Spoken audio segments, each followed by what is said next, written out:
This video is about the sponsorship year and your responsibilities as sponsors. Sponsorship is a commitment to support sponsored refugee newcomers for their first year in Canada.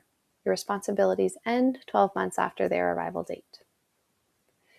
When we submitted your application to IRCC, you or someone in your group signed the sponsorship undertaking document.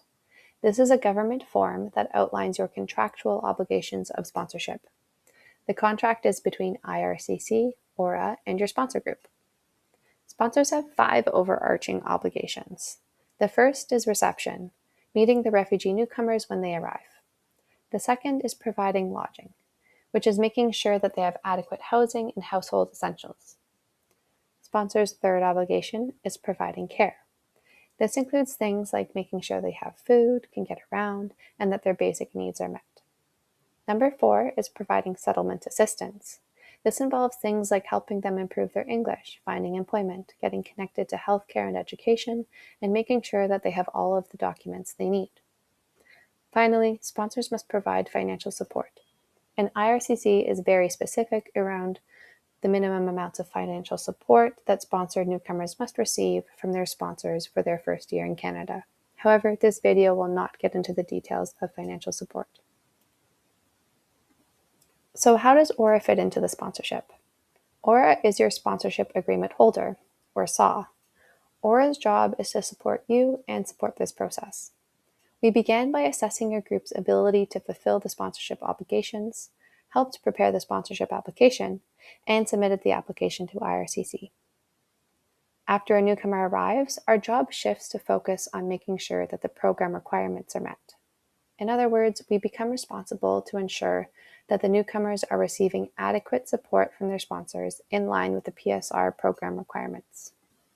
So, we will check in with you throughout the sponsorship to see how things are going, and we're also here if you need any advice, information, or guidance. ORA takes ultimate responsibility for every application that is submitted under the umbrella of our agreement, and we act as a liaison between many constituent groups and sponsor groups and the Government of Canada. We're always available by phone or email and can arrange meetings as needed to support sponsors. A key way in which ORA supports sponsors is by providing planning tools. While it's our job to give you the tools that you need to plan, it's your job to use them, as planning and preparing for the sponsorship year is essential. The first planning tool is the settlement plan, which takes the 5 overarching obligations outlined in the sponsorship undertaking and breaks them down into about 65 subtasks and provides important details about each task. We need a draft of a settlement plan before we submit an application, and close to arrival, we need sponsors to go through the settlement plan again in detail and write down the name of the sponsor group member who will be responsible for each task, along with any notes or comments. During the sponsorship year, please use the settlement plan to track your support and to make sure that the newcomers are getting everything that they need. If you use this settlement plan, you will fulfill your responsibilities. The second key tool is ORA's sponsorship handbook. We give a copy of this to all of our sponsors. The 30-page handbook details all of your responsibilities, and it also includes key sponsor tips and insights gained from decades of past sponsorships. ORA's third key preparation tool is our series of mini training videos, which this video was a part of.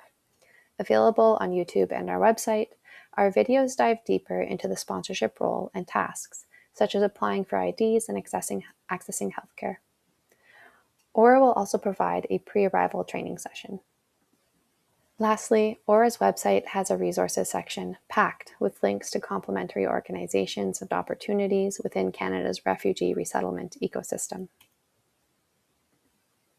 We'd also like sponsors to think about the supports they can't put into a checklist. The things that are not so tangible, like providing emotional support, accompanying people through the joys and challenges that come with resettlement, helping to identify opportunities, helping them navigate new systems, advocating for them, and using your own personal connections for their benefit. IRCC tells us the minimum requirements for sponsors in a very quantitative way, things they can measure.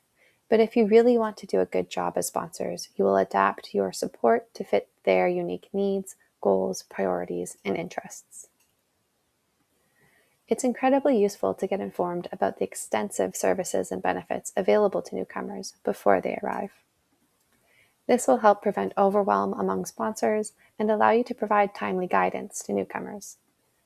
You want to get familiar with things like settlement agencies, foreign credential validation services, tax credits, English lessons, vocational training, and educational opportunities. We're lucky that the settlement ecosystem is so full of supports, but it takes a lot of navigating to identify what is worth pursuing and how to pursue those things. Sometimes these benefits and programs are difficult to access, requiring digging, phoning, asking around, and getting referrals. Every newcomer arrives with a unique situation and goals, so there is no standard map available to navigate the settlement supports. Bridging that gap is part of your job as sponsors. We've talked a lot about planning and navigating settlement tasks and opportunities. Doing so, you may end up forming opinions and ideas about what the sponsored newcomers should do. That's why it's really important to keep self-determination top of mind. Your job is to make sure that newcomers have the tools, information, and support necessary to make their own decisions. You present the information, and newcomers will make the choices. Despite sponsors' expertise around life in Canada, you are not there to decide what's best for their lives.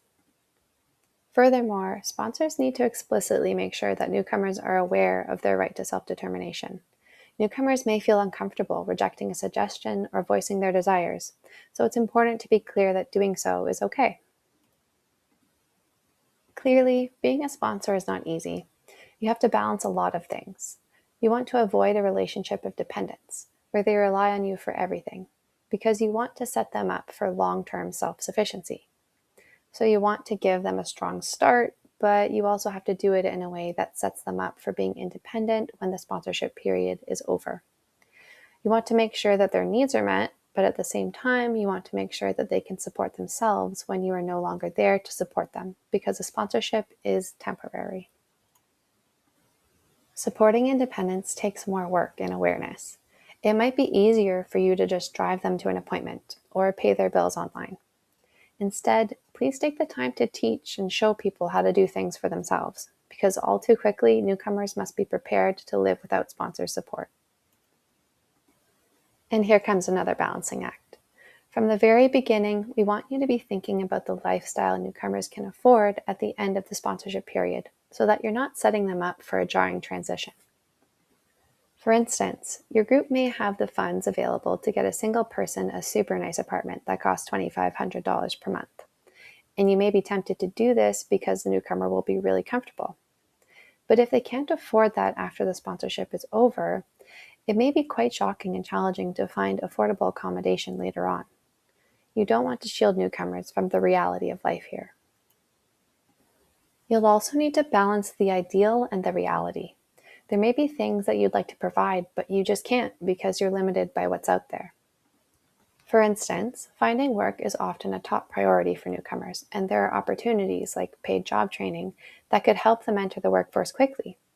But often these training programs are only for people with really good English or focused on youth employment. So ideally, your group will find a smooth pathway to employment for sponsored newcomers, but the reality might be a series of barriers and compromises.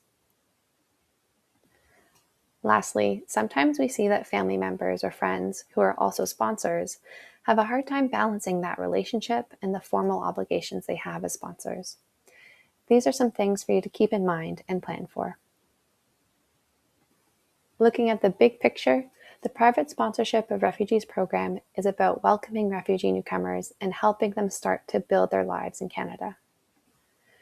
Even though there are many great things about Canada, coming here is not easy. So the whole idea of sponsorship is that there's a safe and caring support system in place to help the newcomers overcome the challenges they will face. Sponsorship is not about helping a newcomer until they don't need help anymore.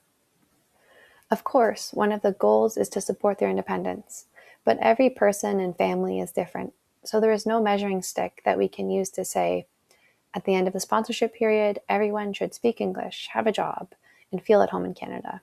That's an unrealistic expectation.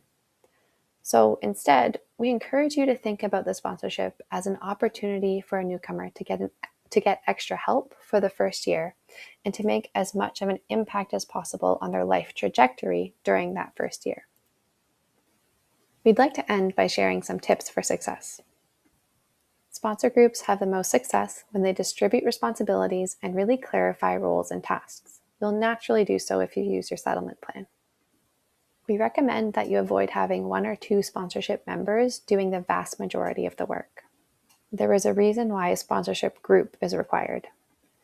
It could never be possible to fulfill all of these responsibilities as one individual. So you need to be a group. You need to support each other. We want to avoid 1 or 2 people burning out. We also strongly suggest that you keep meeting. You will find that many of the tasks on the settlement plan can be accomplished within a couple of months, but a sponsorship lasts 12 months. So we want to avoid a situation where sponsor group support fades away. It might be a good idea to sit down with the person that you've sponsored and say, okay, we're at the month 6 mark and we've done everything that the program requires us to do. So how do you see yourself benefiting from our support in the months going forward? Lastly, broaden the network of support by connecting newcomers to organizations and people outside of the sponsorship group. That way, when the sponsorship year ends, they have a network of contacts they can engage as they continue to settle in Canada. Far too often, we see that newcomers experience a shock once their sponsorship period is over. Your group needs to plan for the end of sponsorship transition and think about what it is going to look like for them to try to ease that shift as much as possible. Think about the sponsored newcomers as a tabletop, and at the beginning, your group members are the legs holding that table up. Sponsors will help best by bringing in as many other legs as possible. Connect them to as many other sources of support as possible, so that when the sponsorship period ends and your legs are removed, the table is still standing strong. One final thought. Sponsorship is a big commitment, and to do it well requires organization and planning, as we've discussed at length. But don't forget that by being a part of the sponsorship, you're a part of something incredible and life-changing. We often hear from sponsors about the unexpected positive impact the sponsorship had on their own lives. So, enjoy being part of someone's new beginning and helping someone make Canada their home. And don't forget to celebrate. Thanks for watching this video.